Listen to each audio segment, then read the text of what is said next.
Love is in the air, and so was snow, lots of snow, and terrible food service. This is Comic-Con Season 6 in 2014, and this is the OSMcast.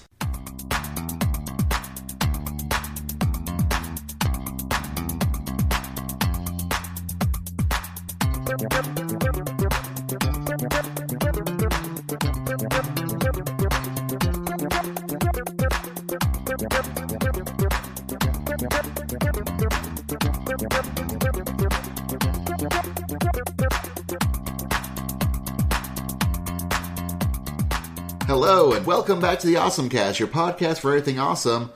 Also, the podcast that launched 1,000 Pleas. I'm your host, Basil, and with me is... Douglas. And that's us! Yay! No Kevin this time, No sadly. Kevin, because he did not come do the things that we did. Yes, he couldn't make it to Comic-Con, so he can't talk about it. Before then, yes, we are the podcast that creates revolutions. If by revolutions you mean internet petitions and people wanting Chafaru licensed on Twitter. Yes. We change things, only we don't change things at all. So this episode is going to be all about this convention we just went to. Literally, this is the Monday after the convention. So yes, we are going to talk about Sunday. Yep. That actually we have like 2 or 3 things, I think, maybe Sunday to talk about. Or one thing. Yeah, it was some things. But before then, do we want to do Moments of Awesomes? Because I can only think of one thing to talk about, and that's the Lego Movie. Yeah, the Lego Movie was pretty awesome. It was pretty awesome. Yeah, Lego Movie was pretty awesome, so I recommend people go watch that movie. I don't want to say too much about it, because it could easily be something we actually want to talk about as an actual OSMcast. Yeah, maybe. I mean, when your lead song is Everything is Awesome... Yes. You know, and being the OSMcast, it kind of feels like we kind of are supposed to. Yeah, a little. Like, who knows? We'll see when it comes out on DVD. Is that seems to be when we want to talk about movies is actually when it hits. Yeah, the DVD release. Let's see. The Puppy Bowl was amazing. Was it? Yeah, I was busy playing Bravely Default, but I don't want to get too into Bravely Default without Kevin here. Yeah. But no, the Puppy Bowl was really spectacular. I don't really care much for watching sports. I'm kind of a fan of participating in sports, but not that big a fan of just idly watching them on TV. So I hate the Super Bowl. Not because I actually hate the Super Bowl itself, but because nothing else airs when the Super Bowl is on. So it's really nice that the Puppy Bowl is on. It was so cute. Right, well, you have puppies It was in a bowl. I was just overwhelmed with the cute sensation. Like, my dog was cuddling me at the time that I was watching it with my husband, and everything was awesome. Everything is cool when you're part of... Anyways. Yes. Let's see. And I kind of feel that way about the Olympics, too. You know, I really don't like it when when it's time for the Olympics, not because I really dislike the Olympics themselves, but because that dominates all of, like, the TV. Well, that's true. I mean, several shows that we might watch, like especially on NBC, are all they're postponed for a month because they're busy using all that time for the Olympics. Now, I actually really enjoy watching the Olympics. Yeah. Just because it tends to be lots of little things instead of, like, a big thing that takes forever. Mm-hmm.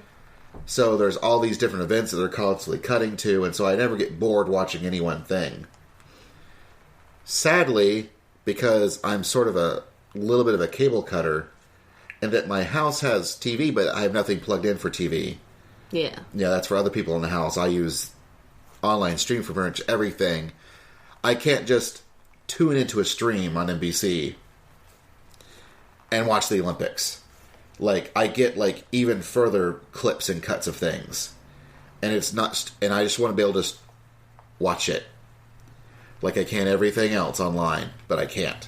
Unless, I guess, I figure out some sort of, like, BBC, like, alternate stream or something. And full of proxy or whatever. And that's just too much effort, so I haven't bothered with the Olympics this year. But I I really super don't care about watching sports on TV. Except in narrative form. Yeah, there are a couple of sports anime that make an exception, or sports movies that make an exception, but it's gotta be in narrative form, or I just really don't care about the actual game.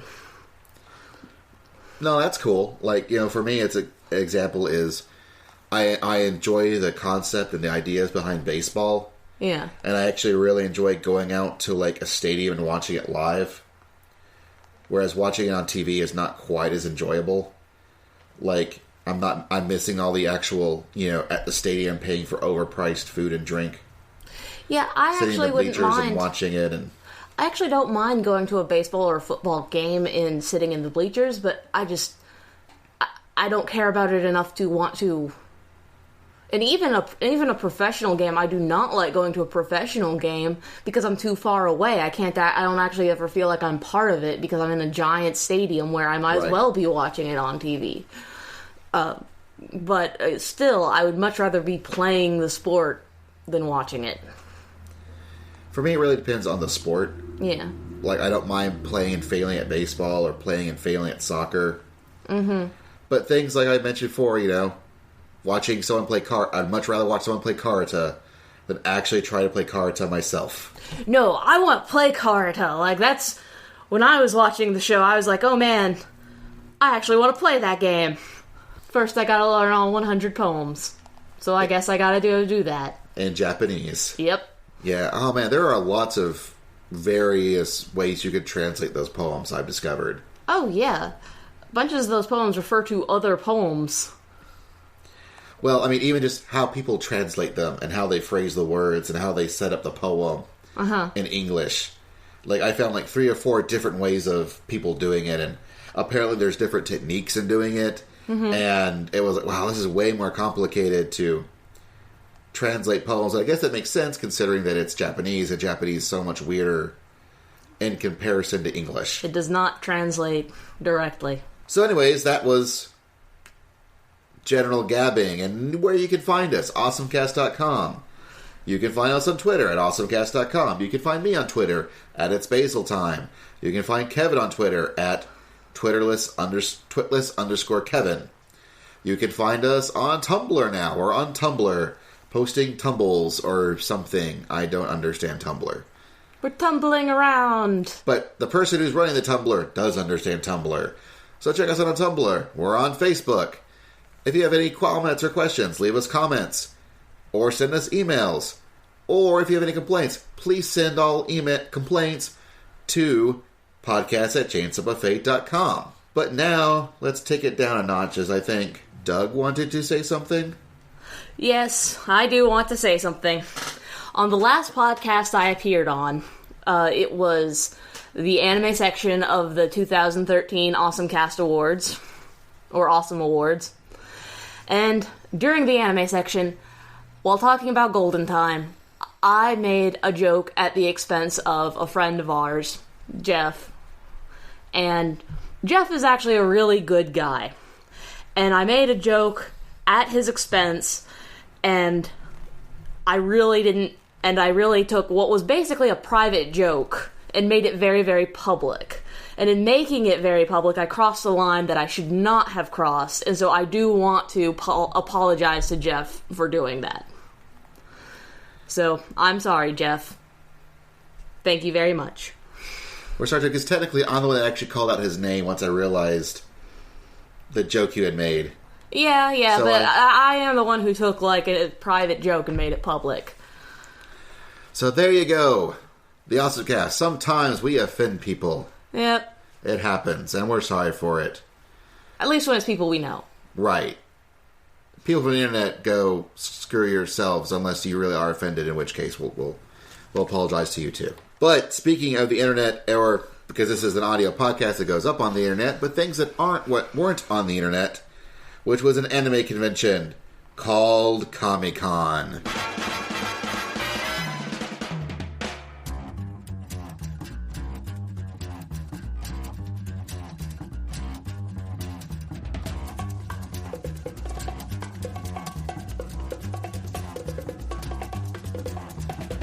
think it's time we blow this scene. Get everybody in the stuff together. Okay, 3, 2, 1, let's jam.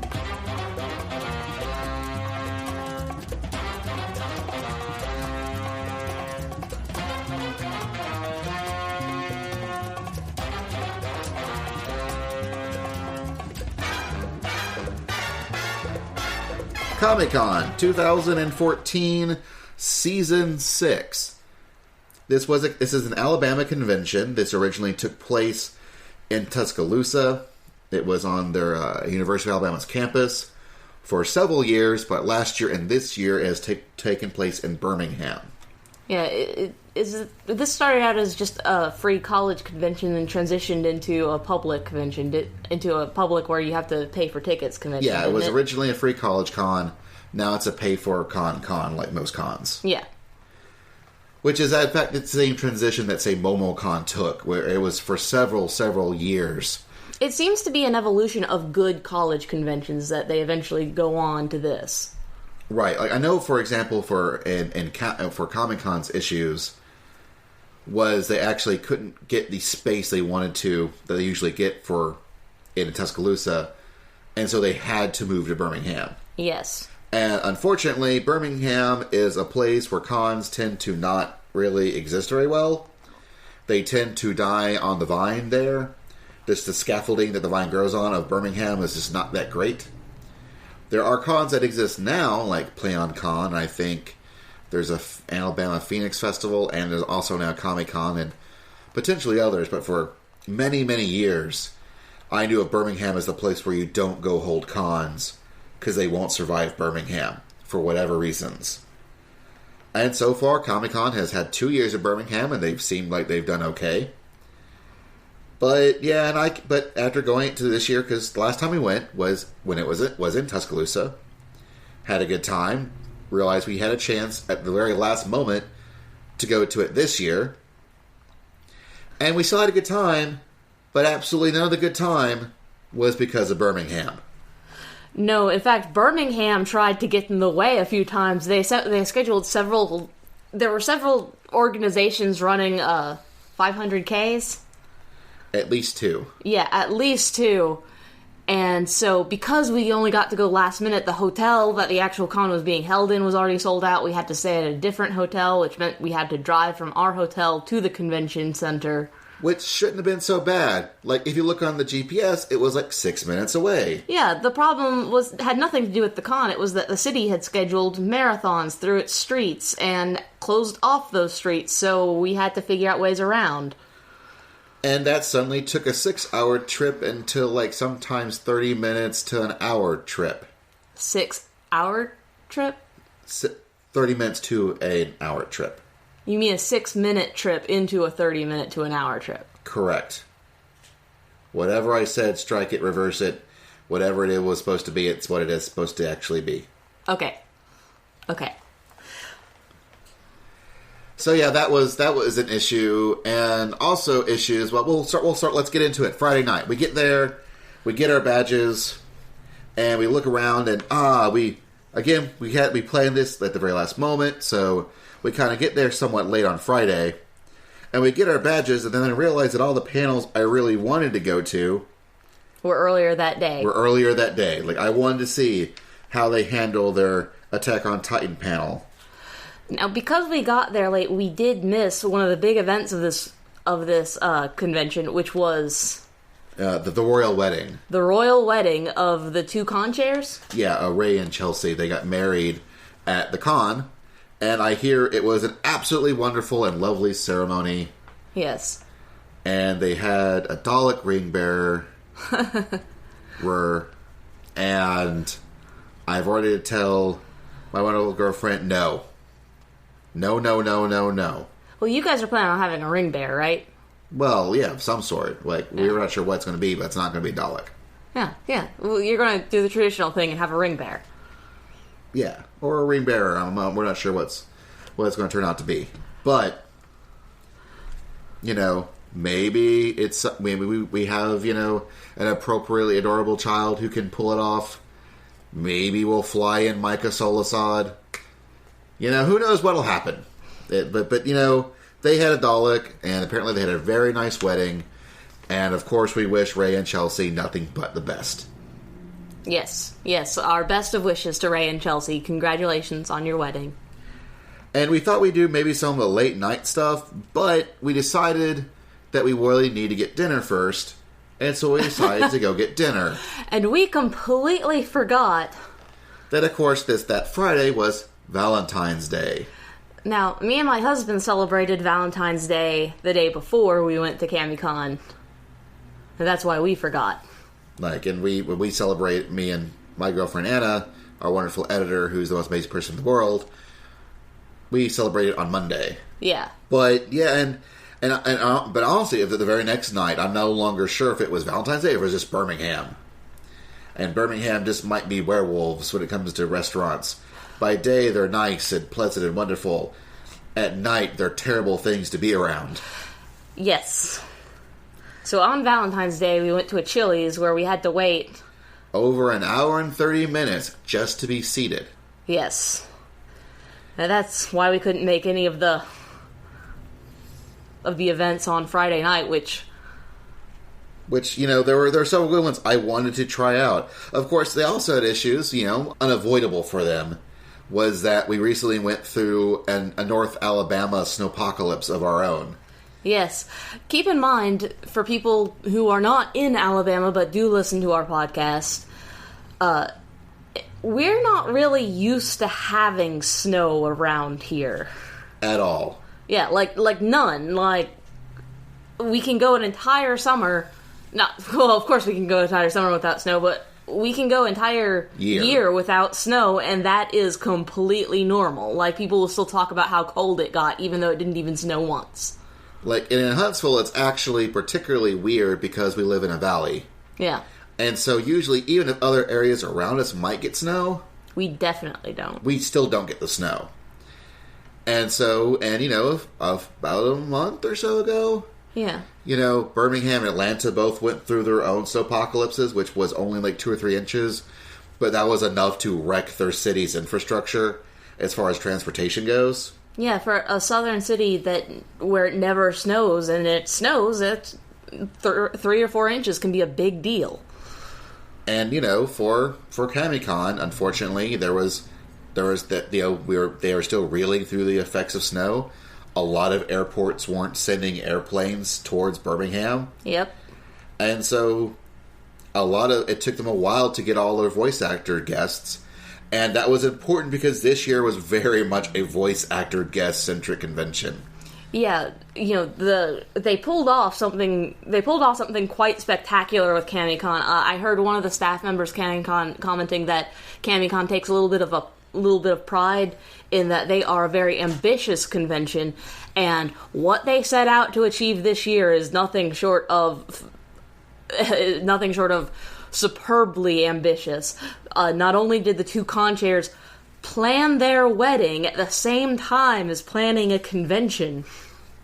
They wanted to get the whole main cast of Cowboy Bebop, the voice actors and actresses, in for a reunion show at CamiCon at the same time. Yeah. And they did. And then on top of that, then they also got most of the voice cast of Sailor Moon. Yeah. And at the same time, at the same convention. Now, this is like a 3,000 to 4,000 person convention. This is not one of the biggest dogs around. And they got 2 spectacular lineups of guests. Like, even have the Sailor Moon lineup or the Bebop, reunion lineup. Either lineup would have been amazing for a convention this size. We run, I help run, a slightly smaller con, HamaCon, we're like 2,000 people right now. Mm-hmm. We have 3 voice actors, and that's about as much as we can afford. And so someone would say, we got 4, now we have 8 voice actors for one con, for, a 3,000 to 4,000 person con. That's insane. And one of the few things that I really would like to point out to CamiCon, if anyone's listening from the convention, is please promote more. You had 2 amazing things here at this con. 3. As far as purely anime con goes. Like, the wedding is amazing. Yeah. But that's amazing for being a wedding. at an anime con, it's not, it's a draw for people who are already coming into the con, who already know of the con, who know the con chairs, and want to see them happy. Mm-hmm. But something like these voice actor reunions, that's something that should attract attention from all over the nation to get you to come to this con. And that's where, that's where the promotion is important. Mm-hmm. It's not just, the wedding is great, A, for them, and B, for everyone else who is already invested. Yes. In seeing that happen. Mm-hmm. But a lot of these voice actor reunion type and lineups is to really attract a lot of people who may have never went to a Comic-Con before. Yeah. And just for an example, the whole Sailor Moon reunion the Sailor Moon reunion actually got lots of traction for Anime Expo, who also announced, after Comic-Con announced this reunion, Anime Expo put out the word, and so it got coverage on Crunchyroll's news and Anime News Network and all these other places going they're having the Sailor Moon reunion. And I sat there reading it, and I'm but Comic-Con is also having the Sailor Moon reunion, and they're having it first. I think they don't have Venus. They have everybody else they're going to have, though. They have 4 instead of 5, but that's still impressive. That's still a significant number. 4 is not so much smaller than 5. Why aren't people talking about this? And do you also know they're also doing Cowboy Bebop?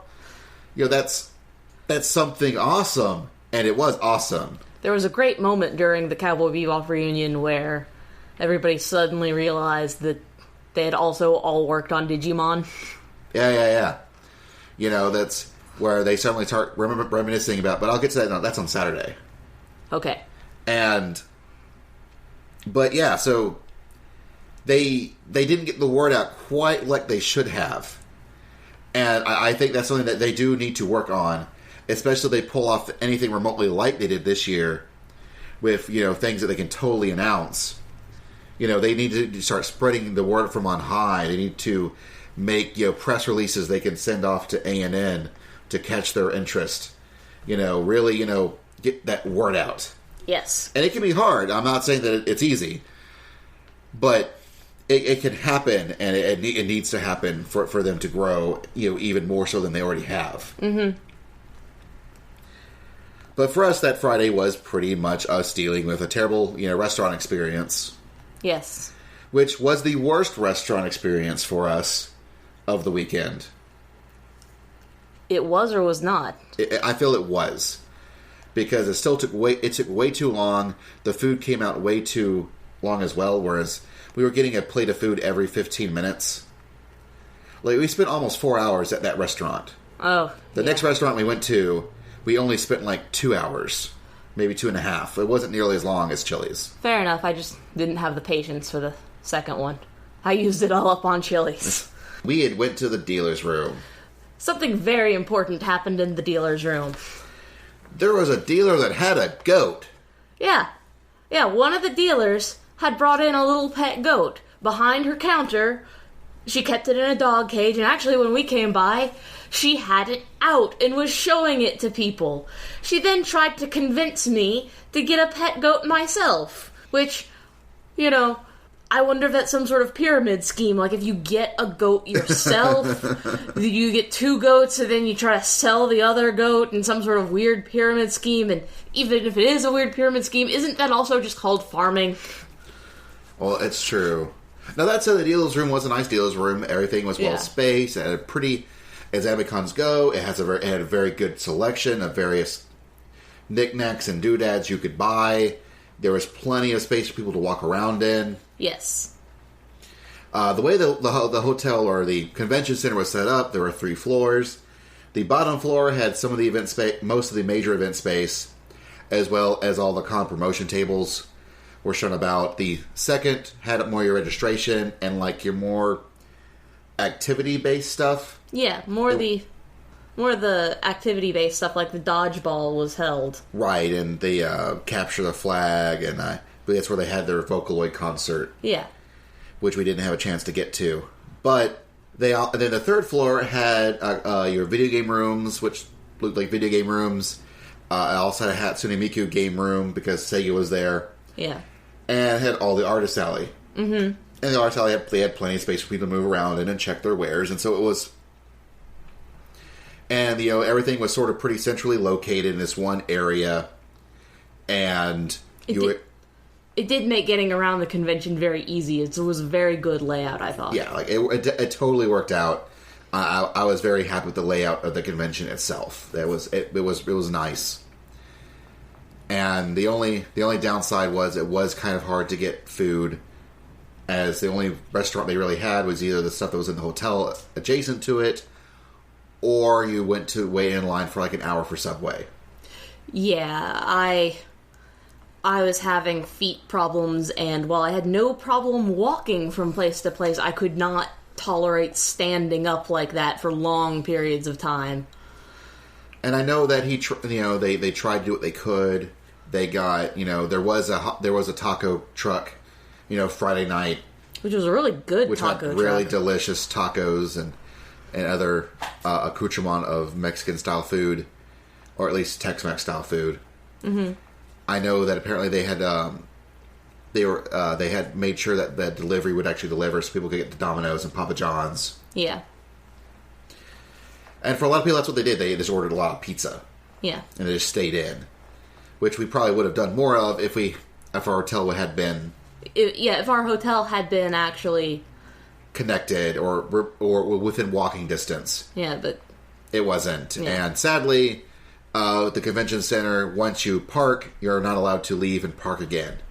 Yeah. You're supposed to pay for every time you enter or exit their parking lots. And it was a pretty expensive parking fee, too. It was $8. I mean, it could have been $10. It could have. But it could also have been $5, but that's not really Comic-Con's fault. That's the convention center. Yeah.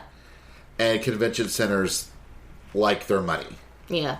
They gotta get it somehow. They gotta get their cut. Right. So that's Friday. Now we're going to take our musical break, and we'll be right back with Saturday. Fighting evil by moonlight, winning love by daylight, never running from a real fight. She is the one named Sailor Moon. She will never turn her back on. So let me get some names. Dalton. Cometa. Gabriel. Erica. So, hi, you're on the OSMcast, the podcast for everything awesome. We're talking about Comic-Con. How did you like the convention? I loved it. Amazing. Unbelievable. It was cool. Well, what was so cool about the con? Everything. Specifically? People. What kind of people? This guy. Okay, how cool are you, and why do you make this convention cooler? She's delusional, that's why. Okay, well, what did you think was so cool about the con? Cosplayers. What cosplayers really made you impressed? I don't really know what show they're from exactly, but their costumes were just unbelievably well done. All right, well, so I'll go over here to you. What did you really enjoy at the con? I really liked seeing all of the cosplayers, seeing a bunch of my friends that I don't get to see very often except for at Comic-Con, and I love getting to see the voice actors. So which voice actors were you really looking forward to, and which ones do you see? I didn't get the chance to go see the Cowboy Bebop people, and those were who I really wanted to see. And I got to go see Lil Karibo and give him a fist bump, because I haven't gotten to see him for the past 3 years that I've been here. How was the fist bump? It was fantastic. Like, they did like rainbow shootout or like explosions or? A little of both. Oh, okay. So how did you enjoy the convention? I really like going to all the panels, and probably my favorite was the Grego game shows. Okay, which game shows did you go to, and which one was your favorite? Well, this year I only caught Press Your Luck, and that was just really a blast. Awesome. Well, thank y'all very much for talking to me, and hope you all enjoy the last of the convention. Let me get some names. Logan. Hannah. How's it going? You're on the podcast for everything awesome called the OSMcast. How was the convention for you? It has been amazing. It's great. What'd you enjoy about it? I love this. I love the storyline that they do every year. I've come just about every year, so I just... So what is the storyline? What's going on here? I don't actually pay attention to these things. Sure. It's the two mascots are going to conquer the world through world conquest, and each year they run into a problem and theme the con around whatever their problem is. What was the problem this year? They lost their hearts, so it's Heartless in Wonderland. Did they find their hearts? We're about to find out for closing ceremony. Well, that's a cliffhanger. So what did you enjoy at the convention? This is my first time, so I just enjoyed walking around seeing everybody in their cosplays. Any cosplayers that really stood out to you? Any cosplays that stood out to you? None that really stood out. I just liked all of them. Just liked all of them. They were all great. Just find anyone that was particularly terrible? A couple. I'll thank you all much and have a great con. How's it going? It's great. Going swell. Competition yesterday. Awesome. You're on the podcast for Everything Awesome, talking about Comic-Con. How did you enjoy the convention? I enjoyed it pretty much. It's my second convention. All right, what was your first? MyCon in Mississippi. Oh, okay, are you from Mississippi? I am. How did you enjoy MyCon, and how did Comic-Con compare to MyCon? Comic-Con was definitely bigger, but I think I had more fun in MyCon because I knew more people there. Oh, okay. Are you also from Mississippi? Not originally, but I do live there. Okay. Well, how'd you enjoy the con? Oh, it was fun. I mean, first time here at Comic-Con, and I was running across Titan. I just had a lot of fun. Awesome. What was your favorite thing? Meeting Steve Bloom. Did you get anything signed, or just no? What'd you get signed? I got 4 posters signed by the entire cast. Nice. What was your favorite part of the convention? Probably Steve Bloom panels and also dodgeball. I had a lot of fun dodgeball. Did you win? One of the free-play games I did. Cool. So what was about the Bebop cast that really made you go, yes, I'm glad I met them? Just the way they interacted, because you could tell they haven't seen one in a long time, because a lot of them showed up late for the first panel, but then Bo Bielunga and Steve Bloom did a go back with doing one of the lines from the show, and just hearing that again, it was just like, oh my god, this is amazing. Yeah, it was just nostalgia. Just complete nostalgia, yeah. Bell peppers, man. Awesome. Well, I'm glad y'all had fun, and hopefully you'll have the last hour as fun as well. All right.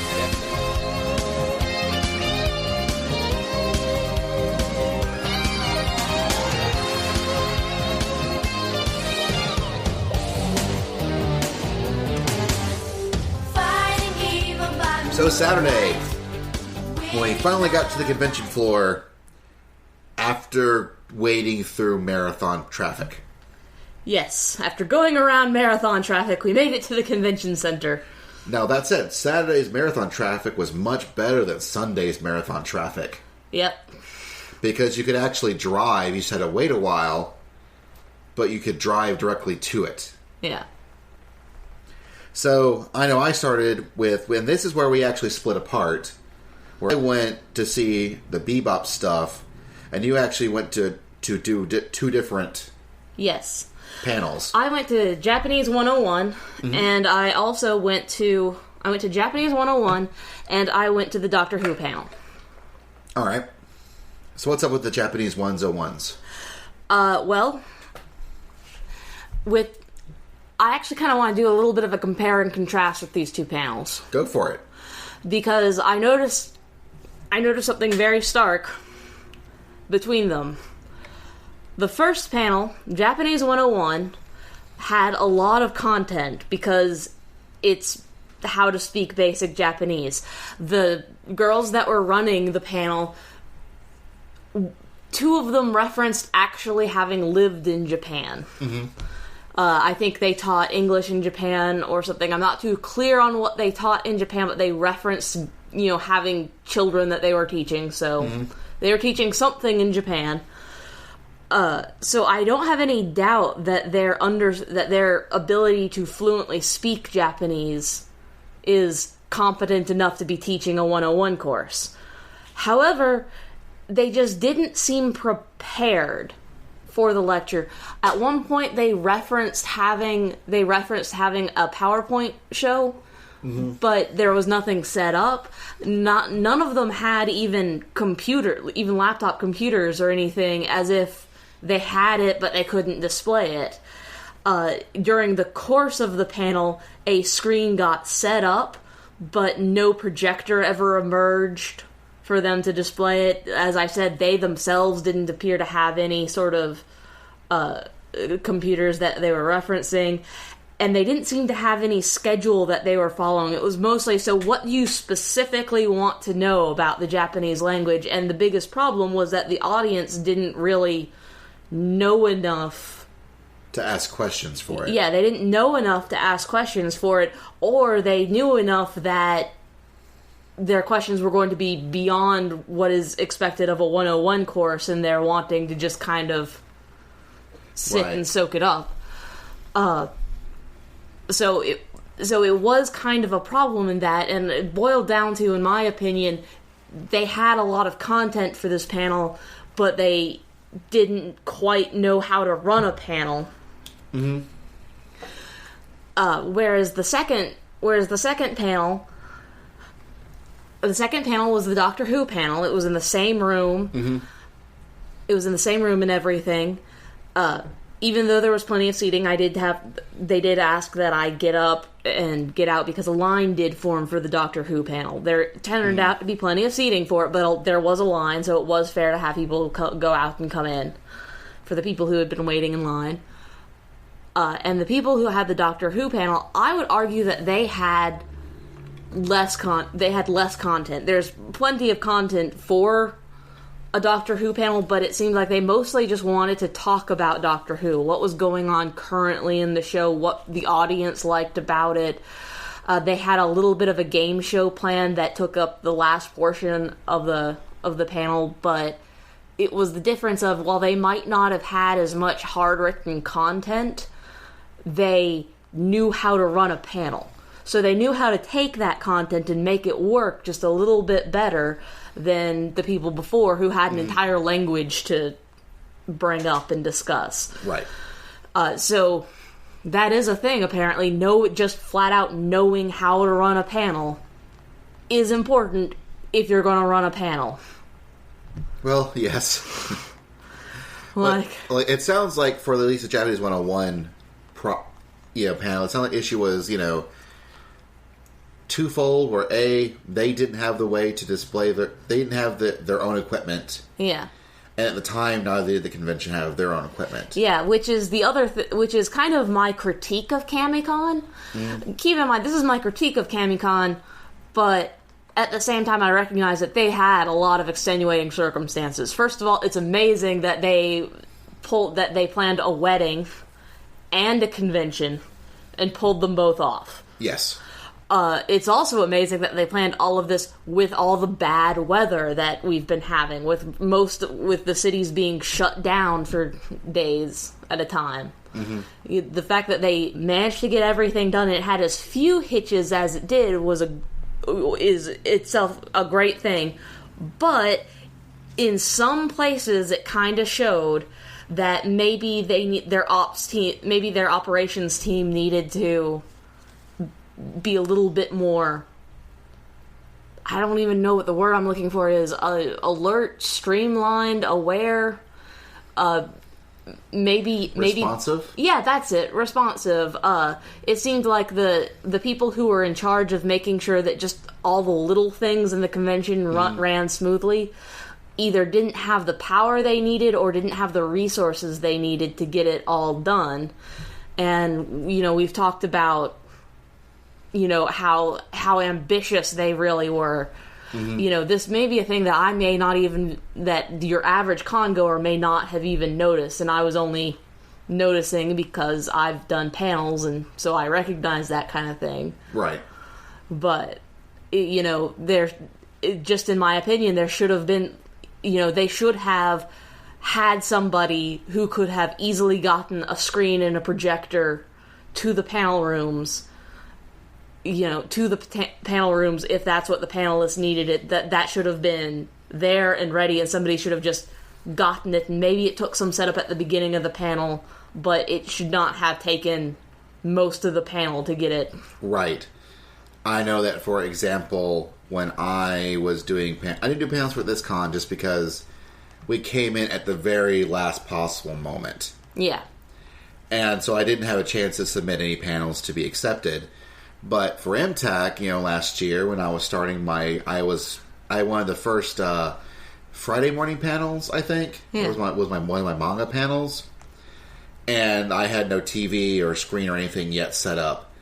And so they had to run off, go find a TV and bring it in. Yeah. But that was because they were still setting up that morning. Yeah. That said, if you're a panel and that you are expecting to do a PowerPoint presentation, you cannot expect the convention to have a computer that you're going to run your PowerPoint presentation on. I'm pretty positive at this point it's pretty standard practice at the con. Yes, we'll provide a screen, Yes, they'll provide a projector, and they'll prescribe at least VGA hookups for whatever you want to plug in. Mm-hmm. But you need to be able to bring in that computer or device that you can plug into. Yes. If you don't have that, unfortunately, that is on you. Yeah, but so yeah, that's just. And I think I noticed it in a few other places kind of around the convention. That's the place where I noticed it standing out the most. Oh, it was also with how they managed some of the lines, like for autographs and everything. It just seemed like they just needed people who were working around the convention to just make it run just a little bit more smoothly around. And the people they did have seemed like they were really stretching themselves. Oh, yeah. It's not for lack of working hard. Right. But, unfortunately, sometimes you can dream a little bit too big. Yeah. And that can bite you. Like, for example, with the, autograph lines. Mm-hmm. They have never had this many guests before, and guests of this magnitude. Yeah. Because it's one thing just to have Steve Bloom. Mm-hmm. But then you add in Wendy Lee and, Bo Billingstead and, all these extra people that it's one thing to have Spike Spiegel. It's the other thing to have the entire crew yes. of Bebop and one spot for autographs, because suddenly you can get autographs from 4 people, and you're going to get way more people going, oh man, that's awesome. I want to meet these people. I want to say hello and thank them for being the show that I hold in such high regard. Yes. And I am positive that I have no clue, for example, how well Hamicon could have handled it. Yeah, I don't. That's so much bigger than what we've ever done. Like, I don't know how one even prepares for such a thing. Mm-hmm. And so I can totally see them, going like, oh God, these are some lines. How do we deal with it? Like, that is something that a con, once you move on, once you start playing in bigger leagues, you have to learn to play that ball game. Yeah, and there were also a couple other things. Like, I noticed the people at the information desk, a lot of times they didn't really know. They tried to know, but they didn't really know the answers to various questions, like, where is the nearest place where I can get a soda? They directed me to a vending machine that was empty, which, they still were able to direct me to it. Right. It seems like there were a couple of other things I asked the information desk, and they either said flat out that they didn't know, or they didn't really know, or they didn't know the right person to ask to find out. And at one point I tried to. And at one point, I went up to somebody and I said, "Can I go look over here at this?" And they're like, "Well, you're really not supposed to." And I said, "Can I with my super shiny press badge?" And then the person just flat out didn't know how to handle that. Right. The security should know how to handle all the various different badges. And this could be an issue of, again, this is a staff that has, dreamed a little too big and have now stretched themselves a little too stretched, where maybe they had some people that knew more to fulfill the information desk, but because they knew enough to fill into another department. Yeah. I don't know that's what happened. I could see that happening, where suddenly the people they were able to put into the information desk may not been their first choice. Yeah. But it happens. Now, what I was doing was I went to the Bebop reunion panel, which they had a few of, but this was the big one where they had all 4 people up there. It was like an hour and a half, and they were able to just reminisce with each other. And I was absolutely astounded when no one asked how I could become a voice actor. That usually always happens, but it did not happen this time. Didn't they do something at the convention earlier to handle that? Didn't they have somebody just come out there and tell everybody, "Hey, by the way, don't ask this question. You're not going to get an answer." I heard that happened on Friday. Yeah. But since I wasn't there Friday, I don't know. But I do know that they did, like, the voice actors themselves asked the question to themselves when they started this panel of, how did you get into Bebop? Oh. And they all had their own answers, which was primarily they were already known quantities with Bandai, and so they just got put on the part. Yeah. I think the only person that said that I think I might have interviewed for it was actually Steve Bloom. The voice of Spike was like he had to interview for it.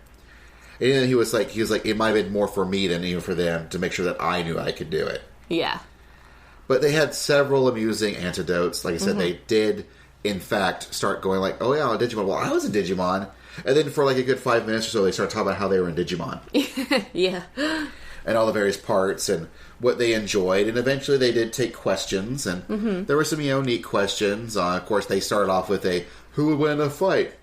Lupin the Third's crew or Bebop's crew? And of course, what are they going to answer with? Bebop's crew. I mean... Obviously. Like, I'm sure if you talk to the Lupin people, they'll be like, well, the Lupin people will win. I mean, obviously. But yeah, that's... it's whatever what show you're part of, you're going to say your show is going to win. Yeah. Although I still think the Bebop people would win just because they're from the future and in space.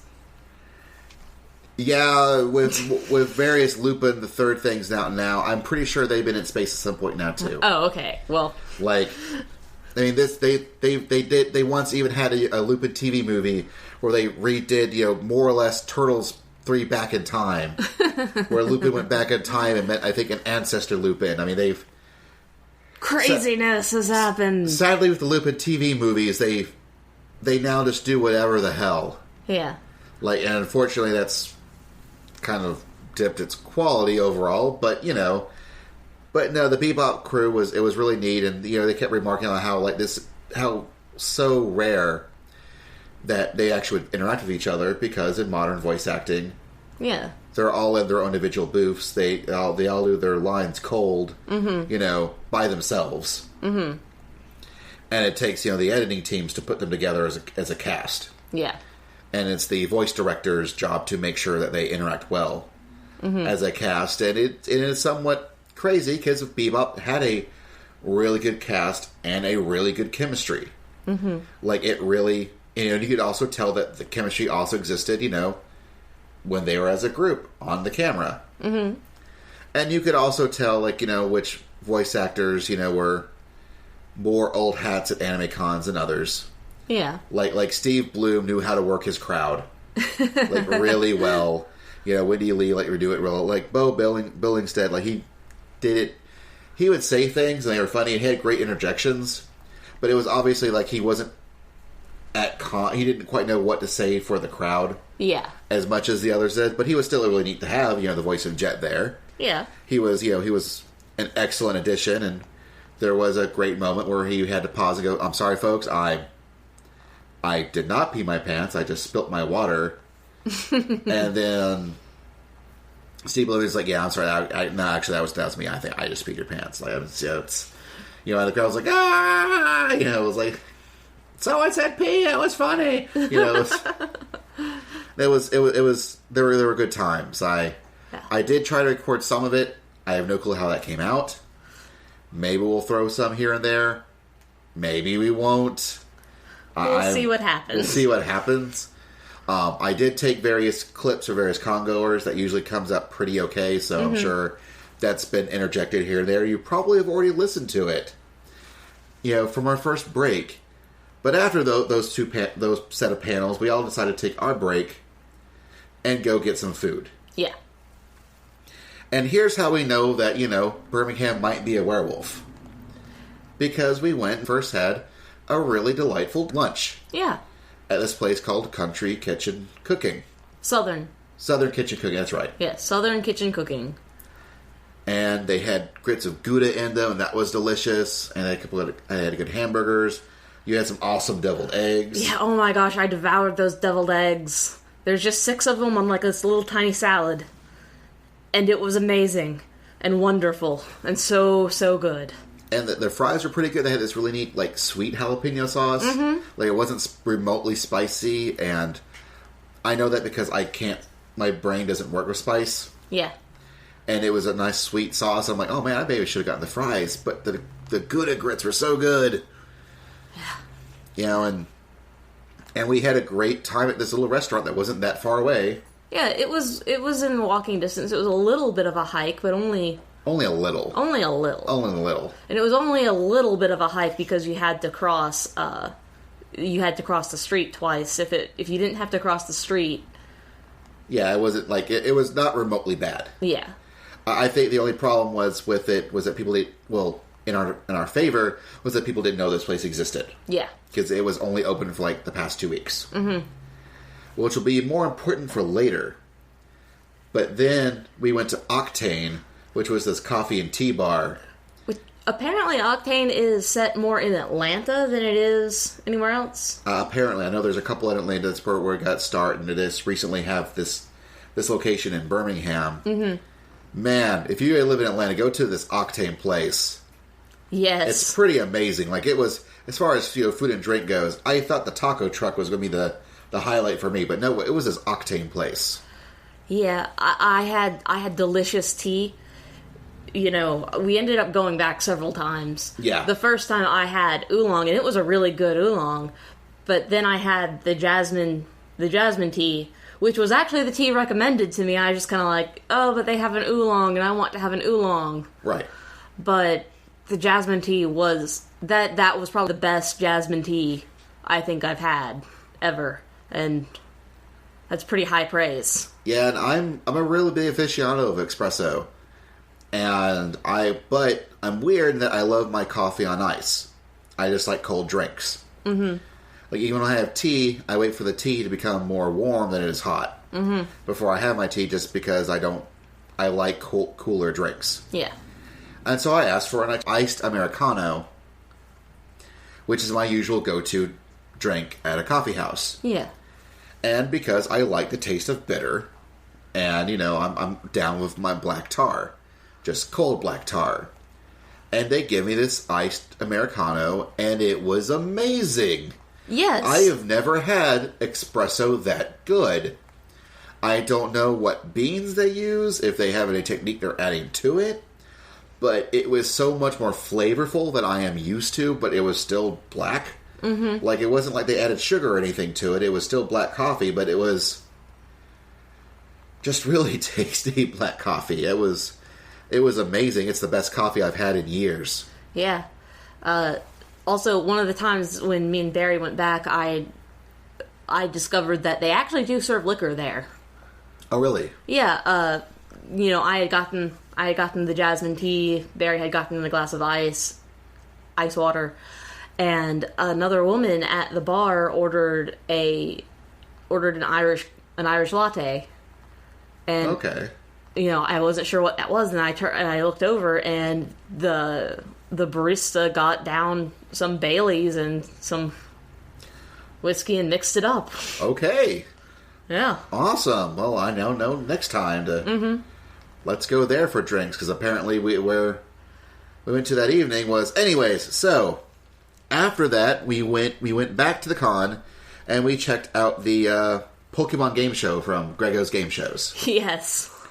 And Grego, I'm sure we've talked about him before. He's an awesome dude who runs awesome game shows. Yeah, if you are at a convention and you see that Grego is running one of his game shows, it's pretty guaranteed to be a fun time. You'll at least laugh a bit and enjoy yourself there.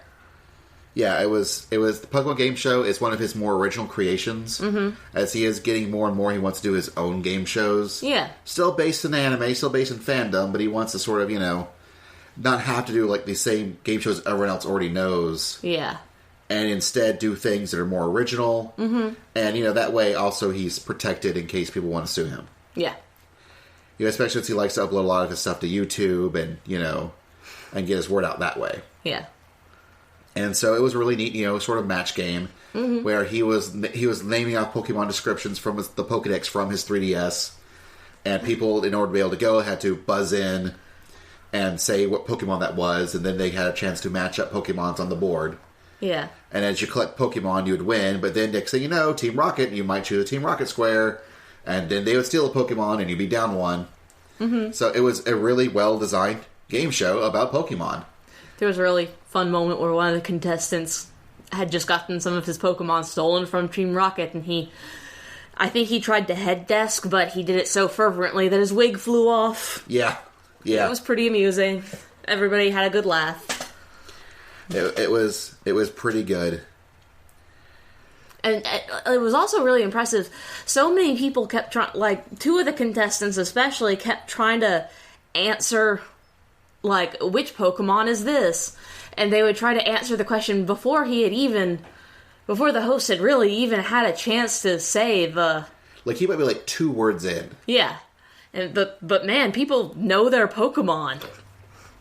Yeah, like, it was really impressive, and oh my god, if I ever have to run that game show, I'm gonna have to brush up on my Pokemon, because I couldn't roll with it like Grego could. Like, oh my god, the man knows how to run his game shows. Mm-hmm. The dude is a pro. And what did we do after that? I did what was actually secretly my main reason for coming to this con. Oh, right. We street passed a lot. Which, yes. I got my Nintendo 3DS out.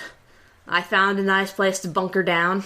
Mm-hmm. And I just took in street passes and processed street passes for a good while. Yes, I think this is the point where I sort of just wandered the con just to see what you could see. You went around and schmoozed. Well, I did some schmoozing because I know other con people, and talked to, caught up with people, and then just wandered the con around, and eventually we started getting hungry again. Yeah. And then everyone's like, well, what was that awesome place you had for lunch?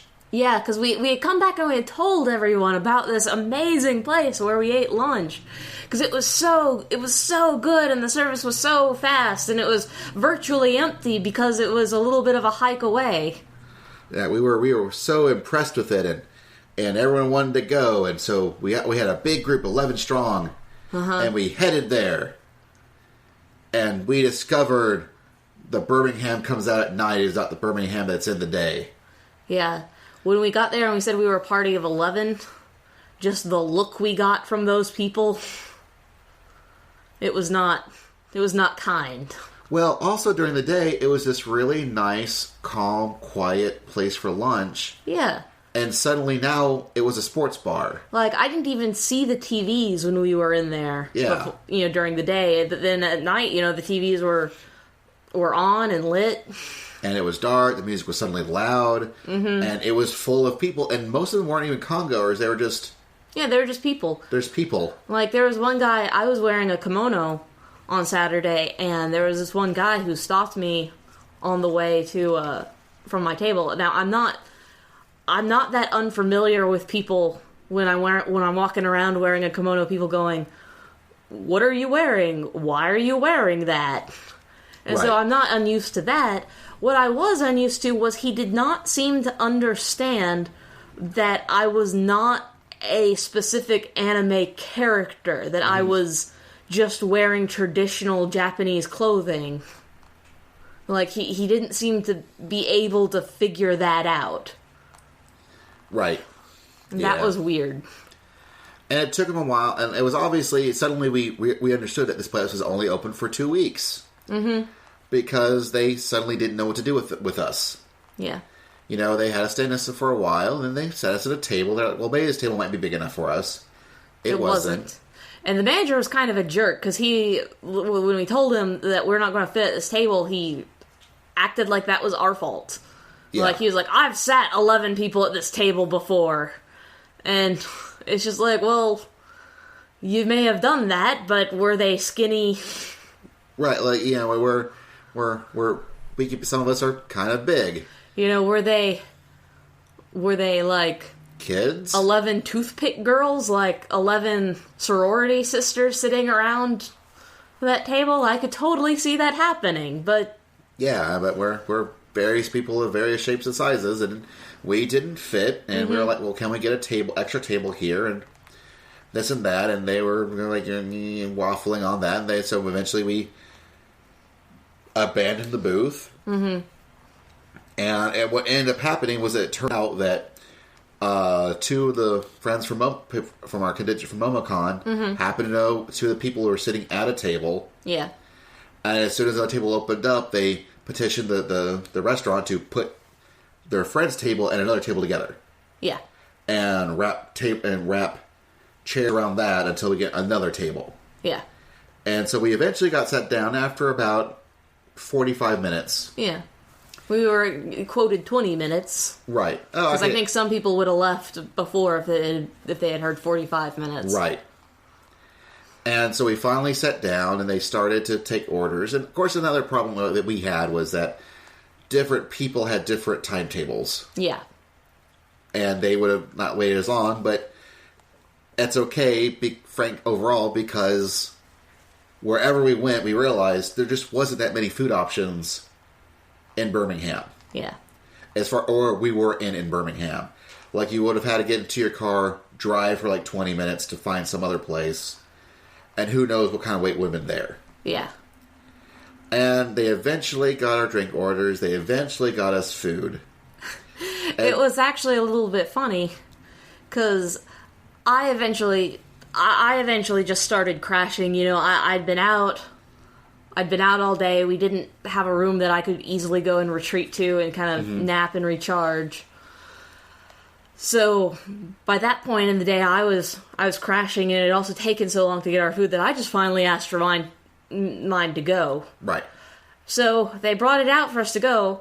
The same time they were bringing everybody else's food out, which isn't what bothered me. What bothered me is that they brought out Barry's food just on a plate. Mm-hmm.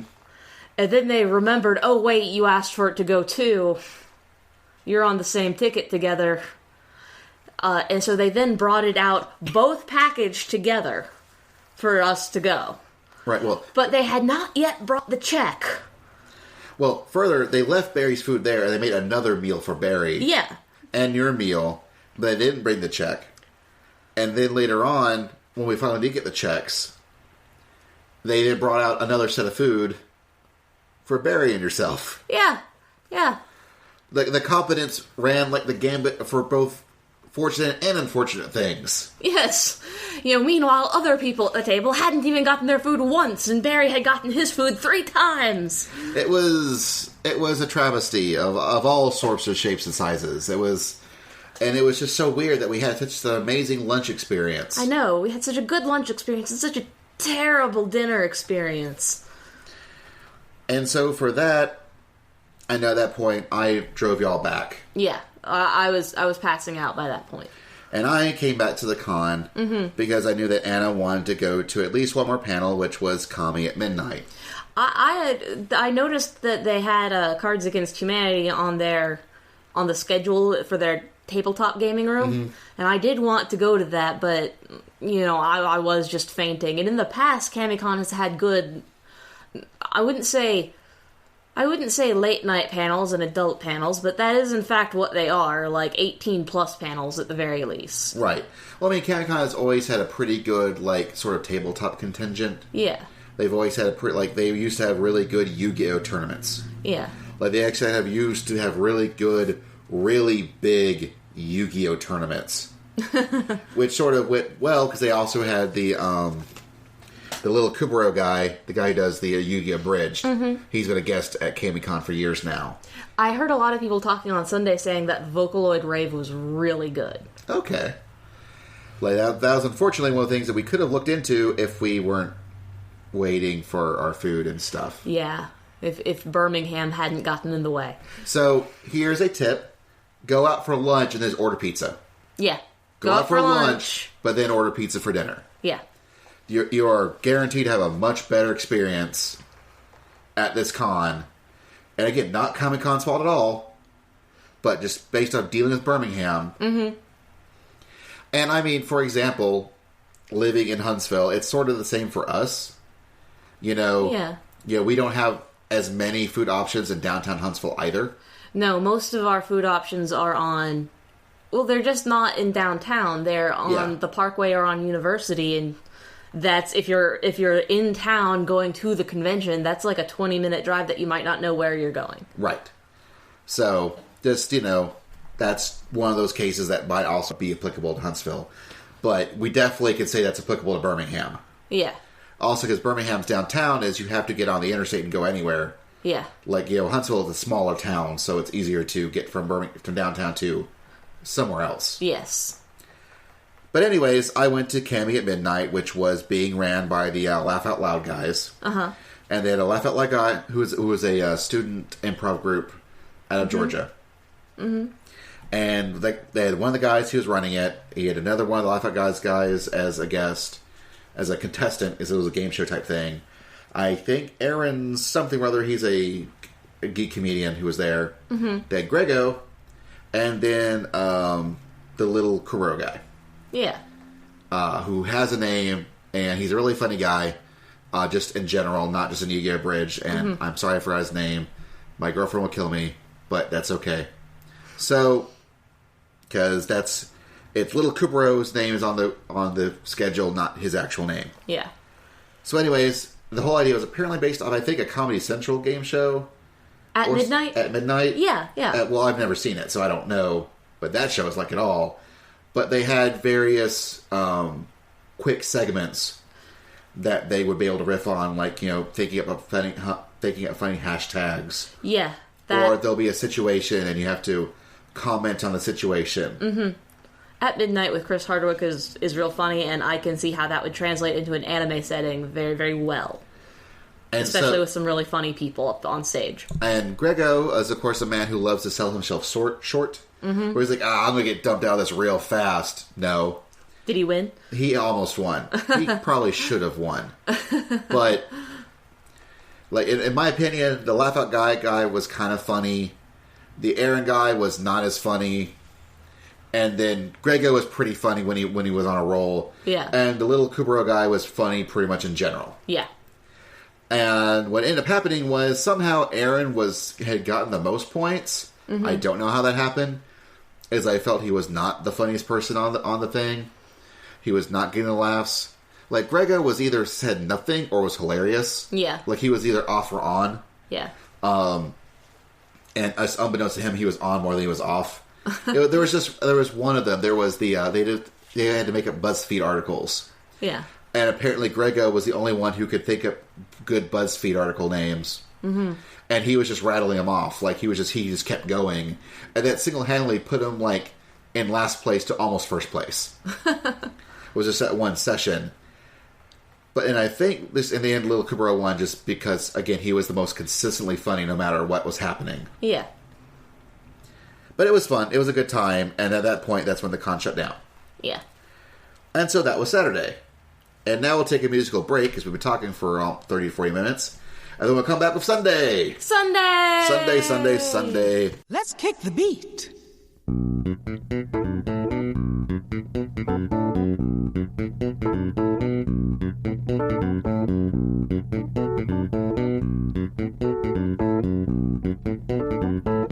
It's your turn. All right, well, you laughed at me, so now you get to talk too. So, some names. Alyssa. Steven. You know the deal. What was your favorite part of the convention? My favorite part? Yes, what did you enjoy most? I love Artist Alley since I'm an artist myself, so I get to see other people's art. Well, then how did you do well? Did you sell some arts? Oh, I didn't this year, so maybe next year though. So what'd you enjoy? My favorite part of the convention was the dodgeball tournament. Were you in it? I was. Did you win it? Unfortunately, our team lost in the championship round. Oh, that sucks. Yeah. Did they cheat? I personally think so. I thought I got a double hit on the last round, but I don't think the ref saw it. So I could debate it, but I'll let the standings say. Did you throw any balls at the ref? I tried once, but did they dodge it? Because were they good? Or? I have a really bad arm. Oh, okay. Well, no wonder you lost. I mean, anyways, you'll have a great con. Gentlemen, let me get some names. Nathan.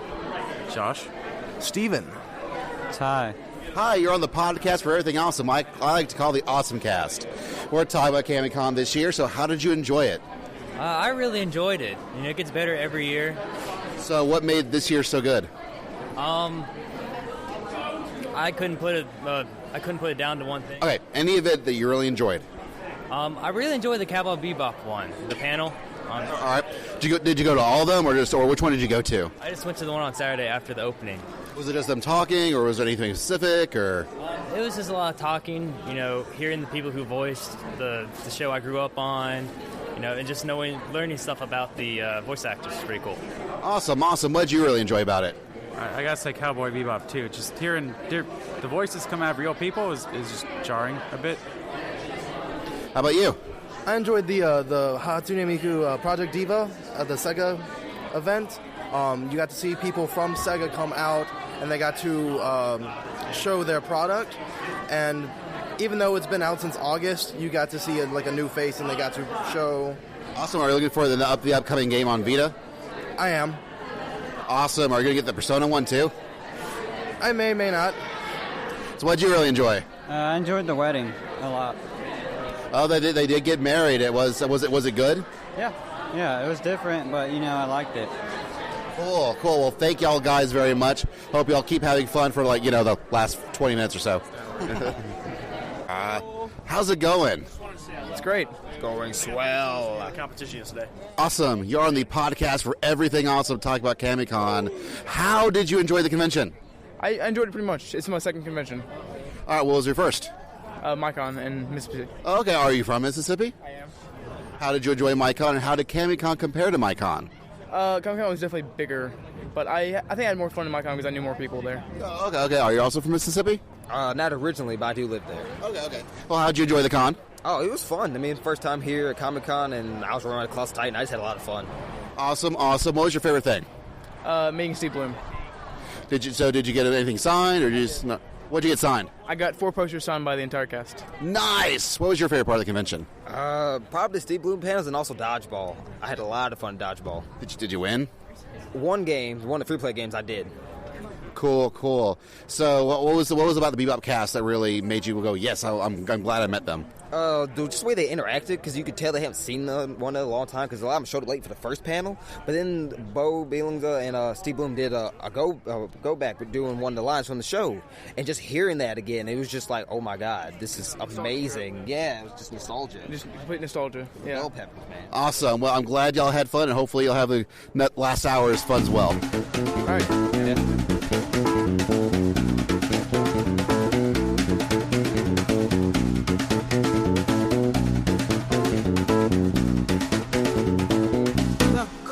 Drums. So Sunday at Camicon 2014. So you know how we said on Saturday where the 5K, it was annoying, but it wasn't really problematic. It just took a little longer to get there. Yeah. This time, the 5K that was running, whatever it was, this time was actively blocking off any way to get to the convention. Yeah, despite the fact that our hotel was really only a few blocks away. It was really only like 4 or 5 blocks. Mm-hmm. In a car, it should have taken no time, really. At all. But because we had to get onto the interstate... No. The problem with this one was we didn't have to do that. Well, we did. Well, this time you did. Yeah. But normally, what would happen is there was actually pretty much a straight road that take us directly there. Yeah. And on Saturday, there was, all the running was done around it. Mm-hmm. So you could still take that straight drive. There just was more traffic than normal. This time they cut it off. Yeah, so we had to take the interstate. But we didn't even know we had to take the interstate. Yeah, so until we did. Drove there and saw that, we had to turn around, and we actually had to ask even a police officer that was standing there blocking it off, how do we get around? Yeah, we ended up doing is we drove one direction trying to outpace it. Couldn't do it. Turned around, went the other direction. And we just kept going and went, oh, there's 65. Yeah. And we hopped on it. Of course, then I screwed up and I missed my first turn. I had to go all the way back around. Oh.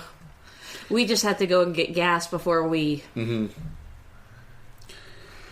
So yeah, and that took... So even stuff I wanted to start off with, like seeing Bebop again and actually seeing what the Vocaloid game show was like, but missed all of it. And so I decided to go to, well, I'm Humpy Frumpy. I like going to anime industry stuff. And there was an anime industry panel. Yeah. On Sunday. So I was like, oh, I want to at least do that. Mm-hmm. So I went and did that. Mm-hmm. And we were sort of, sitting there in the audience. It was me along with y'all. There was Jess from MomoCon, who you listened to in the last episode of the OSMcast about Chihai Yafaru. Go check it out, kids. And runs up is Ray, going like, "Yep, I guess I'm doing this." And he's like, "Jess, do you want to be on it? You know about anime." And she goes, "Yeah, but Basil probably should be the one up there." And so he goes like, "Get up here, Basil." So I was on a panel. After all. Despite not submitting any of these panels because we didn't know we were going to get to go to the convention until 2 weeks before, you ended up doing a panel anyway. And then out of nowhere, one of Ray's other directors, who is the economics major, graduate guy, who was supposed to run the panel, only didn't realize he was supposed to run the panel, hops on. And so it was more or less the three of us arguing with each other about things as people ask questions, which worked out. Yeah. Well, the three of you were very knowledgeable about the subject matter, and that's the kind of panel that people don't go to it unless they're at least a little bit knowledgeable. Right, and it helps that the three of us, like, for example, I'm not an economics major. Yeah. And the other guy was, and so he was able to point out things that I wouldn't be able to point out. Whereas I'm a little more, quote-unquote, in the industry, and that I talk to more people in the industry. Yeah. You know, Ray's got his thing where he helps run a convention, so he sees a side of the industry that most people don't get to see. Yes. You know, I saw a side of it because I actually could talk more to more people in the industry. And then the other guy, he knows actual economics. Yeah. So it was a good blend, and admittedly my favorite part was when someone asked us if we were worried about things like Space Dandy getting more and more Western influenced. Where I was like, no, that's awesome. Yeah, we need more of it. All three of you agreed that no, that would be a great thing. Because I do feel that right now anime it's not entirely in a rut. But there's a lot of anime that's in a rut. Yeah. And unless they do things to get themselves out of that rut, it's just going to reinforce the rutness. Yes. Which is, the pandering to the Japanese otaku. Right. If you want to make more money outside of that, you have to attract people from outside of that. Mm-hmm. And I feel that's a really important point. We also end up arguing a bit about the music industry. Which was kind of random. But that's, I'm positive that's the case of the guy who, I can't remember his name, he's a really nice guy. I've talked to him like every con I go to. Mm-hmm. He's a wonderful individual, but I just cannot remember his name. Because sadly, everyone can remember my name because it's an herb, but I have issues with everyone else's names. So I apologize, sir, but you're an awesome guy. And I have a feeling that he did a lot of his economic stuff on the music industry because that's a really good thing. Yeah. Really applicable towards an economics major. Well, it's today. also a pretty good parallel to anime because there are a lot of parallels between the music industry and suddenly the new digital market where people are downloading more than buying hard copies. There's a direct parallel there with anime, so that is probably the reason that the music industry kept getting brought up was because it is so corollary. And I think the hardest problem is that he was bringing up 2003 numbers. Yeah. And not only is the music industry completely different now than it was in 2013. The anime industry is also different. It's like doubly so. Yeah. Streaming didn't really exist in 2003. Uh-huh. And now it's the dominant way that most kids at least experience anime first. Yes. Like, they'll eventually will go back and buy more DVDs or Blu-rays when they become available. Yeah. It was a little funny to see the two of you occasionally have, not occasionally, but quite often have, differences of opinion. Yeah. And both of you are very authoritative that your opinion was the correct opinion, but... And I can tell you on this podcast, mine was the correct opinion. And he can't tell me otherwise. Because this is my podcast. That's right. Well, things like, for example... and for example, the actual answer is somewhere in between the middle, where I'm talking about how Hulu and Amazon Instant is competing with Netflix. Mm-hmm. And he feels that Netflix is not competing with them. Yeah. And I was like, no, it is. The trick is that they're using two different ways of competing with each other. Yeah. They're competing in the same space, but with two different products. Yeah. Hulu is designed for keeping up with the latest, greatest. Yeah. But there really is not much way of archival stuff. Right. Like, you can keep up the latest, say, 8 or 10 episodes, But if you want to go back further, you can't. Whereas Netflix offers the Netflix whole series at a time. Right. But you have to wait for it to hit Netflix. Yes. Unless it's original Netflix programming. Which tells me they are, in fact, going for that same space. They just realize they have to do it differently. Oh, secret moment of awesome mixed in the middle here. New House of Cards, so good. I haven't so good. had a chance to watch any of it yet. That's why I didn't mention it. All I'm saying is so good. I'm sure that's something we can talk about next time. While I'm having my insomnia, it's what I digested. It's a good idea, too. But, so there was that, but, things like, and so I mentioned, and he kept going like, I'm really against illegal streaming sites. And he goes, yeah, but they have everything. And why would you not do everything? Because it's pirating and you're not supposed to be doing it. And you're opening it up to a whole bunch of malware. Who was it that was pointing out that his theory was that the secret to what was driving the anime market was consumer laziness? That was was it in the audience? No, it was on stage with you. Then I can't remember which one of the other two it was. That might have been Ray? Or the other guy? Well, it might have been me, because I believe it. That's one of the things that all three of us agree with. I brought it up because I thought it was a very astute observation. No, it totally is. Like, it totally is, I mean, it's a case of, because I think first, Chris Stuckey of Momocon, Mr. Jess, as I like to call him, mm-hmm. He had mentioned it, like, because it is so much easier to stream than it is torrent. Yeah. Because it is. It is. Because we have also discovered that it's much easier to stream than it is to torrent. That's actually why we stopped torrenting. Yeah? It's because, unless there's something very specific, like, for things like I had to, like JoJo's Bizarre Adventure, I had to torrent if I wanted to watch it. Well, it's not like torrenting is that hard. Torrenting is still a million times easier than going out to a store and buying a VHS tape that has 3 episodes on it, changing out the VHS tape.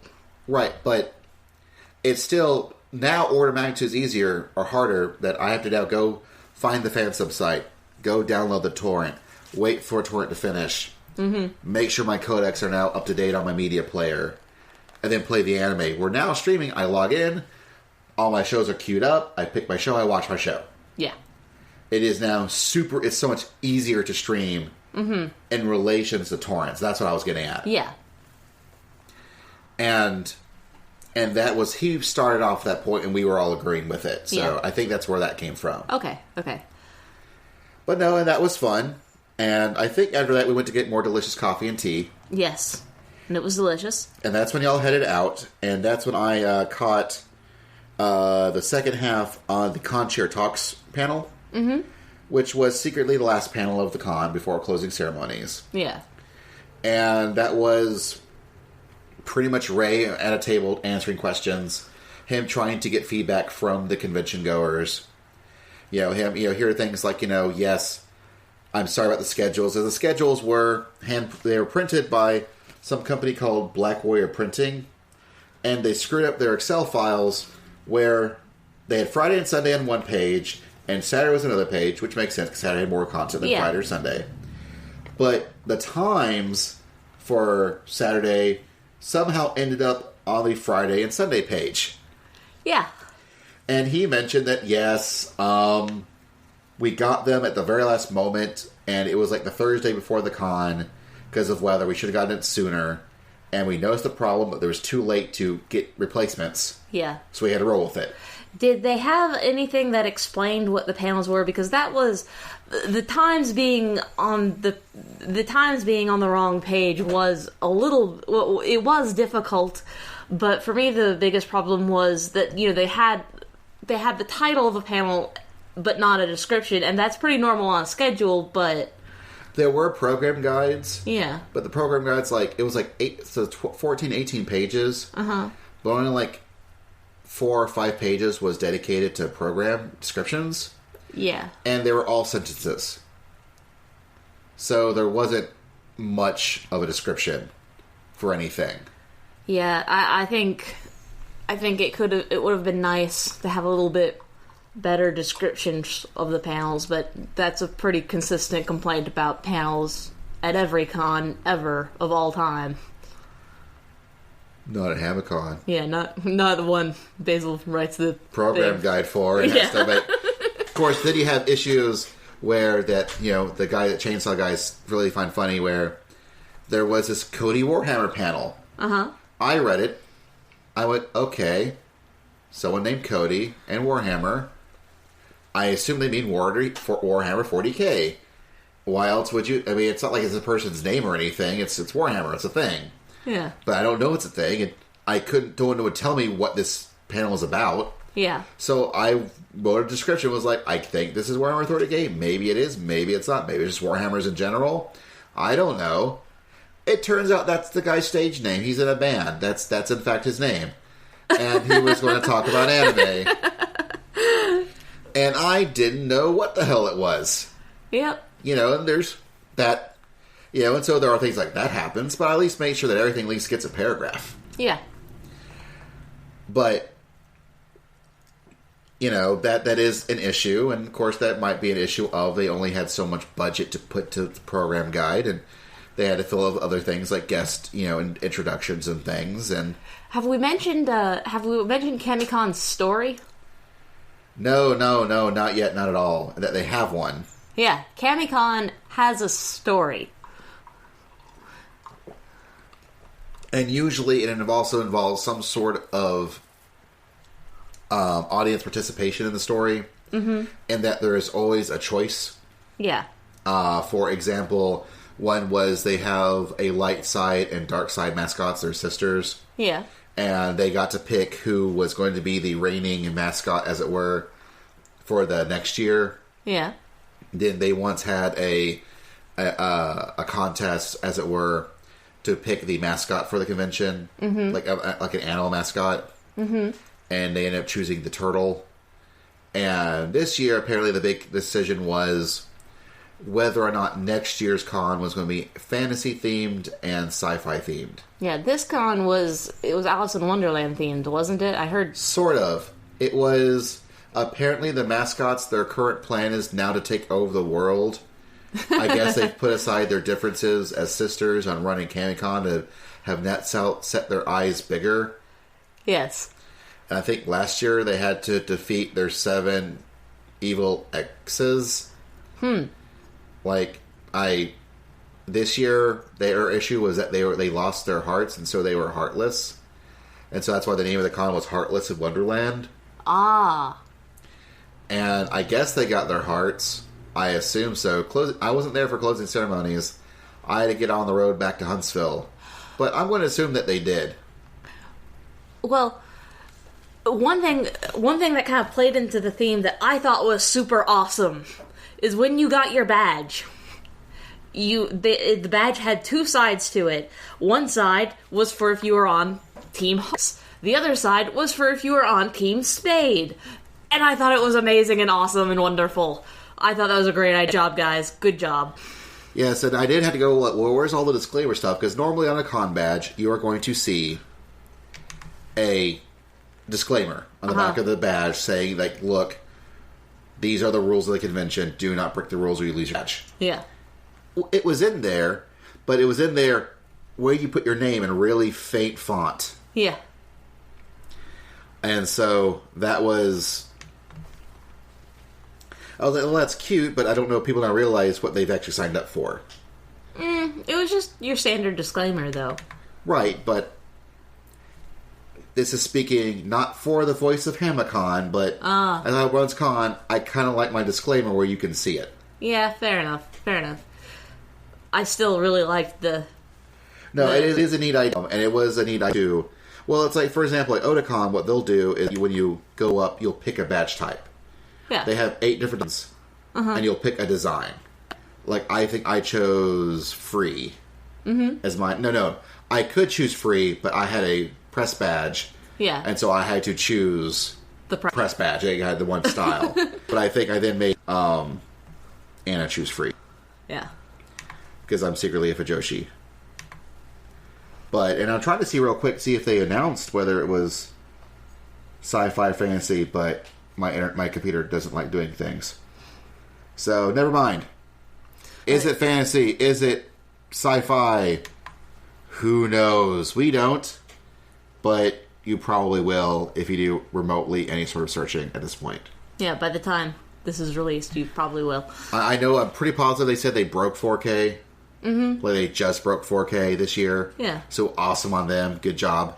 Yeah, and despite the complaints I was making earlier about, maybe the ops team needing to be either more empowered, better organized, or whatever the situation is, despite any of the little nitpicky complaints I had about that, I still had an amazing time at this convention. It was still really, really fun. It was a lot of fun. And everybody was happy. Everybody... Mm-hmm. It seemed like everybody was in good spirits, and that goes a real long way to making sure that the con guests have a good time, too. Like, it was just... I'm super glad we were able to go to this con. I just had a great time. It was really enjoyable, and realized that when any criticisms or things that we have or critiques, it's because we want to see it be better next year. Yeah, it's meant completely constructive because... ultimately, it was a wonderful time. Like, one of my biggest complaints is saying, I want them to promote more. I feel tells you how, I am pro, Comic-Con getting bigger and better. And yeah, but I know we had a really good time. I definitely want to go back to Comic-Con next year. I don't know if I'll be able to, simply because it's in the month that I like least out of the year, but it is a case of where there is no con in the space of February. Yeah. So it's a good idea. For me, it's just a case of finances and getting everything in order to be able to go. Yeah, but it was a real fun con. Oh yeah, I enjoyed it last time I got to go in Tuscaloosa. And it's also a case of I go to so many cons, I have to pick and choose. And some cons, like, for example, and I'm sorry, Jess, if you hear this, that I probably don't... She knows I probably won't get to MomoCon, but that sort of opened up my finances to the possibility of going to Comic-Con, and I realized I had the chance to take it. I did. And also, thank you, Ray, for getting us our press badges, so soon as that, because we only talked to him like a week before the convention. Yeah. And he was able to go, yes, you've got it. That's awesome. Go for it, guys. We got you. And we appreciate that, and we had a good time. And I do recommend that if you need a con in February, Comic-Con's a fun place to go. Yeah. And I really don't know how, to recommend it than that. Yeah. I would like to see more hoity-toity panels, as it were. Like, there was a lot of not anime things going on in it. Yeah, that actually was something that they mentioned at the Doctor Who panel. Was the person running the Doctor Who panel made the comment that when she first tried to run this panel, she was met with some speculation because it's an anime convention. Yeah. So what are they doing with this non-anime thing? But clearly there's a market for it, especially as we have sometimes... or at least I have sometimes complained about. A lot of times when I go to anime conventions and I see people walking around that are not from an anime or from a Japanese video game, I get confused. I don't understand what they're doing at the convention. But I do agree with the point that the lady running the Doctor Who panel at Comic-Con made, which is that when it comes to Doctor Who, there's just a bunch of overlap that is bound to happen. Well, they did have things like, they had a Rocky Horror Picture Show thing here at Comic-Con. Uh-huh. That's also not remotely anime. No, not even a little. Like, not even a little. And, and it also could be a case of, the con gets what the con can get. Yeah. There is that. But they also had a 501st Legion panel. There was just lots of things that weren't anime, and that did kind of bug me a little bit, especially when I heard Ray on stage going like, yeah, we want to make sure we have plenty of anime in the anime convention. And I did hear that go, but there are all, if you say that, I look at your schedule, and I don't feel it quite backs up what you're saying here. They had those huge casts of Cowboy Bebop and Sailor Moon. That's a lot of anime. That is a lot of anime. But I am also of the persuasion of people that if you say you're an anime con, I expect to be an anime con. Yeah. Like, if you want to be a multi-genre con that has prominent things like Rocky Horror and Doctor Who and Star Wars and whatever have you, that's cool. But then call yourself a multi-genre convention. But if you're going to say, I'm an anime con, and I want to make sure there's plenty of, and we pride ourselves on having lots of anime stuff at the anime con. Yeah. I'm going to expect to go to that con and have it hold up for me. Yeah. And I'm not saying that there wasn't plenty of anime stuff at the anime con. There was plenty. There was plenty of also not anime stuff at the anime con. Yes. And stuff that doesn't even, for example, having Hatsune Miku and Vocaloid stuff. A lot of video game stuff. That's fine. Yeah.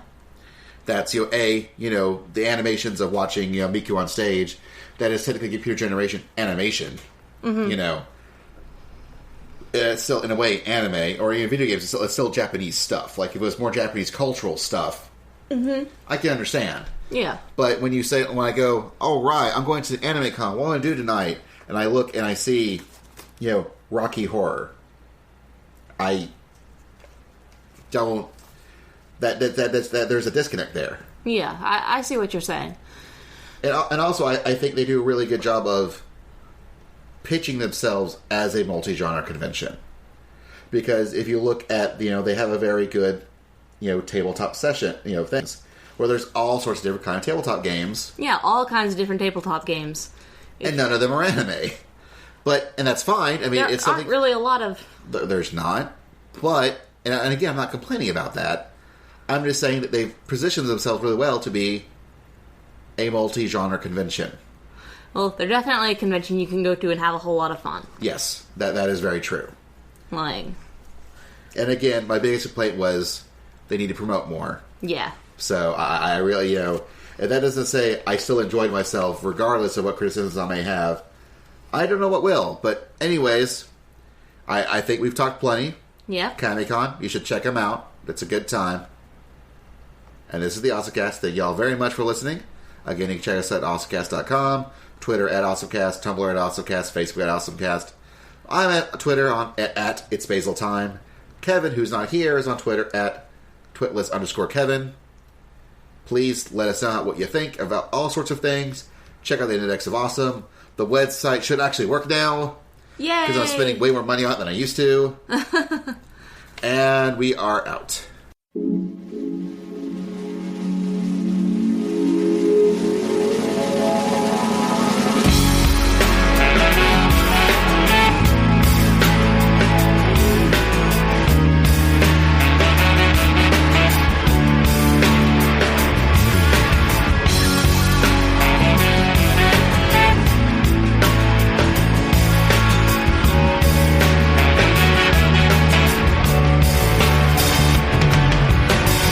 してたと嘆くにはあまりにも時は過ぎてしまったまだ心のほころびを癒せぬまま風が吹いてる